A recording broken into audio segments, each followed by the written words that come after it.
ঢাকায় এক ছাত্রীকে 7 মাস আটকে রেখে ধর্ষণ ও নির্যাতনের অভিযোগে গ্রেফতার হয়েছেন কণ্ঠশিল্পী মাইনুল আহসান নোবেল। পুলিশ জানিয়েছে 999-এ কল পেয়ে অভিযান চালিয়ে ওই ছাত্রীকে উদ্ধার করা হয়। নোবেলের বিরুদ্ধে ধর্ষণ, নারী নির্যাতন ও পর্নোগ্রাফি আইনে মামলায় তাকে কারাগারে পাঠিয়েছেন আদালত।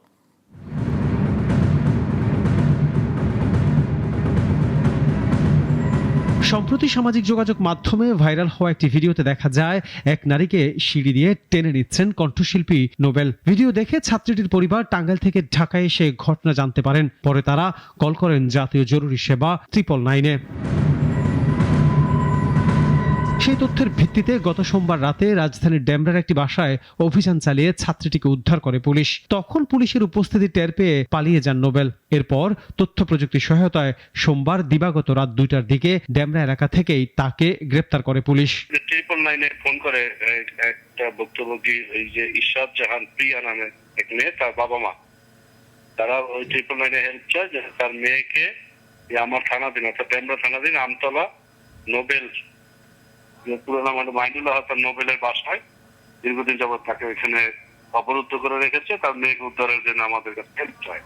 ডেমরা থানার ভারপ্রাপ্ত কর্মকর্তা জানান, নোবেল সীমান্ত পেরিয়ে দেশ থেকে পালানোর চেষ্টা করছিলেন। এই জন্য ভাড়া করছিলেন একটি মাইক্রোবাস। তবে পালানোর আগেই তাকে গ্রেপ্তার করা হয়। পরে মামলা রুজুর পরে আমরা রাতে তাকে তথ্য প্রযুক্তি সহায়তা নিয়ে তার অবস্থান, সে আবার পালিয়ে যাওয়ার চেষ্টা করছিল, যে সেটা গাড়ি ভাড়া করে অলরেডি রওনা করেছিল। পরে আমরা এই যে আমাদের থানাধীন স্টাফ কোয়ার্টার নামে একটা জায়গা আছে, এই স্টাফ কোয়ার্টার থেকে তাকে আমরা আটক করি।